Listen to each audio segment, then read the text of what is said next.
Arofo me da wase dia na Israel Yankopon di mu na me de chia wo na me da so aka je se me ma attention TV fo nyina tie fo nyina afihia ba na afihia pa so dia na me pa cho aha ena nsemo a de kan nyansa mu ewo na ameju adwumra bibiso na se ne beto aba no Kristofo asofo nyina ka ehubom ko bompa ya kono e ma ye papa John Dramani Mahama aseme nyama sabo fro nanso se ne be ya munya adanse binti ne ma sha so ho ma me chia na merita na me chia me am papa odi family Church of Pentecost abanya me shira na eho wo bompa ye be papa sam kwache kra no nyina ho wo bompa ni wie no ana papa Owusu Bempah ba ka se mama na me de bibie ti na papa so ka che ayi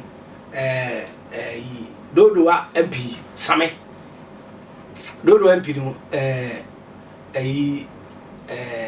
Sam George ana Sam George da bi asakura papa ka fatudwa na won ya pa John Dramani Mahama yi pe bia o wa koma pa ana pe mu nse nua be ma asamojan o kasa se opa asamoasemo kanyire no kore na meba asamoasemo so e de betwa mi ti meba so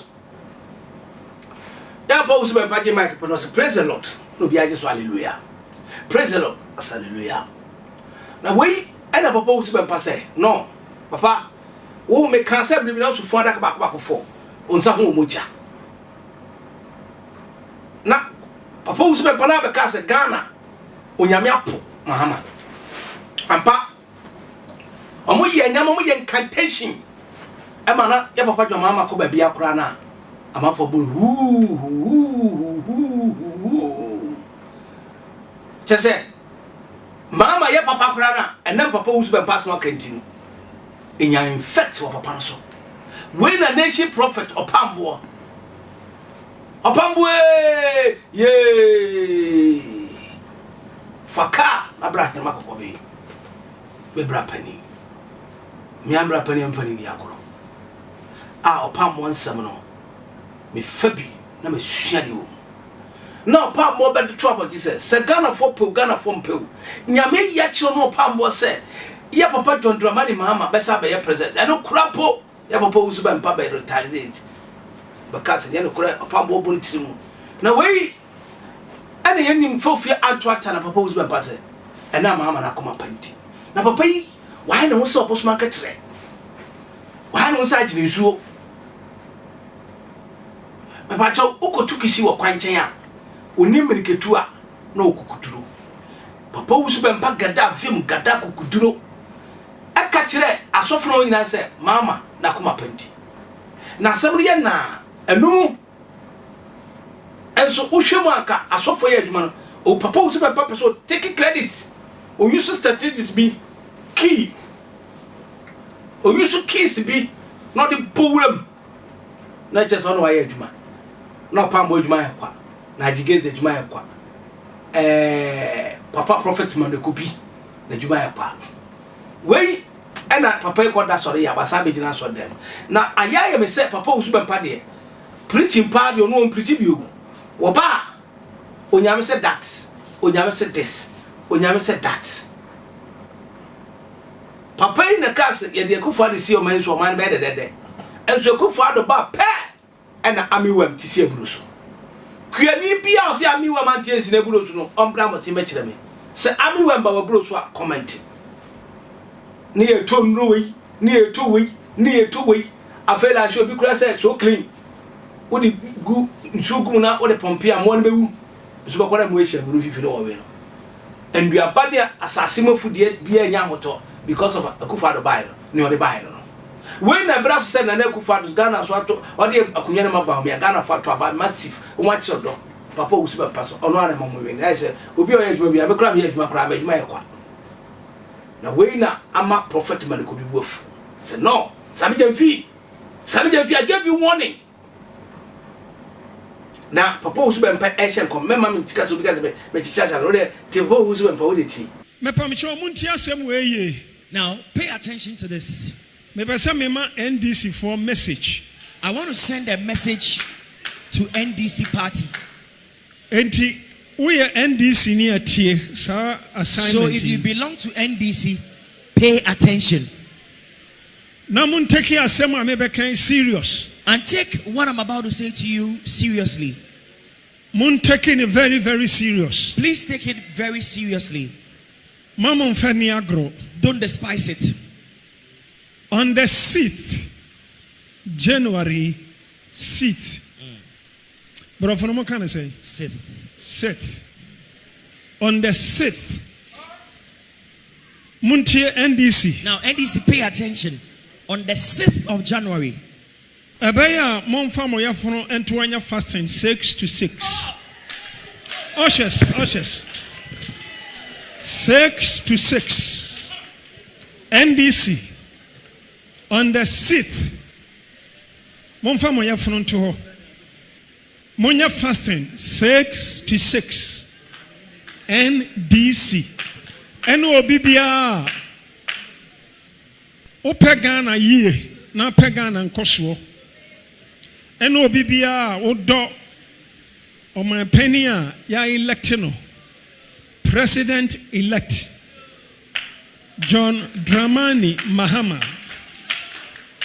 6 to 6 on the 6th. Now on the 6th of January, I am speaking in my office as a prophet of God.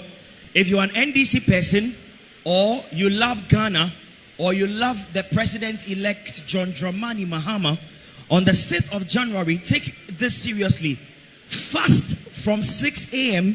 to 6 p.m. I'm not going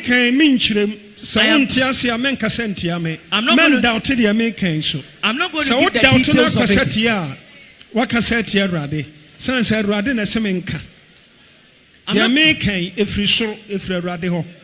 On the 6th, I'm not going to give the details of it. NDC fasting 6 to 6.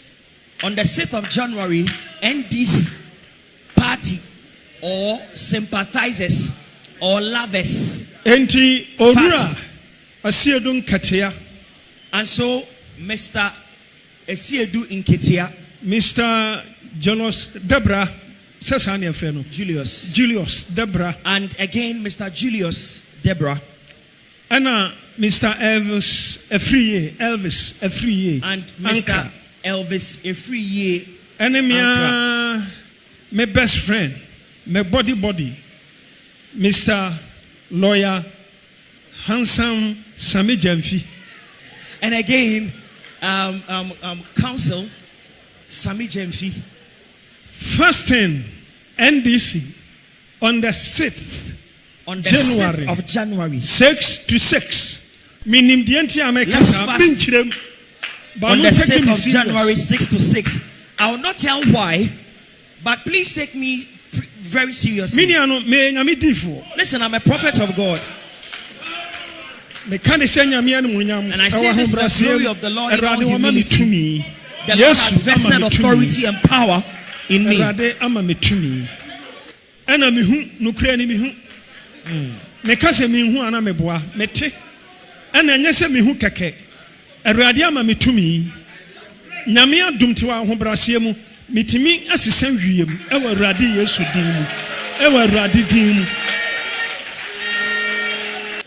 Glorious Chapel for and I'm say Glorious Chapel Erade Ekasaya Emma Yakan say ya papa John Dramani Mahama na Erade yina mo menti obia mfa na front on the 6th Emma ya papa John Dramani Mahama because intercessors prayer tower for on the 6th ya fasting ama ya papa John Dramani Mahama 6 to 6 fastings and upon Osia, young Fedian and Kayano, Kosia numero Nosia.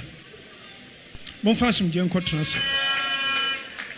Yes, our direction see, yes, our country, dear Mano.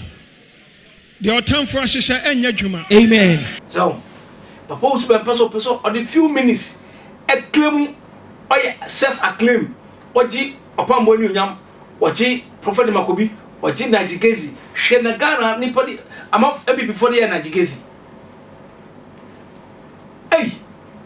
papa Owusu Bempah na me pese me bi se o ebra na mama sufu adaka fo no se se no waso esi ho anaza eda so no ebra nsa mbogya no eda so na asa free nsa ana egam bi yo waka Ghana for winter papa Owusu Bempah o se nyanya fasting emfa my papa John Dramani Mahama be me dey bijina say hwinsi onyame botumi ono ma Ghana for to abama ai what do you call it Mahama me to abama Mahama inti nyame na de bambo so bi obedi rough na so be hye high attention TV dey am patch subscribe na share na push link no nyame Mahama na koma panti enne asamoja ikusu ahyase kansam obi nsam MPP 4 year 419 na hweme meko ba bia medi nyame ya dom na se dasene medi asemi bebrew efa papa je wa edu hu ne nkom sha wo share efa baumia ho na baumia me wini na ezi abehye nkom se eja beto baby ebe hwem na edi akiri orofo high attention TV kombo dia fast screen no man I was no be the prophet here ka say be je no be see a God's grace ministry pacho ko sia da e dey no brama yen so wate the ref fufuru onyame do ani ye wi me das makrawa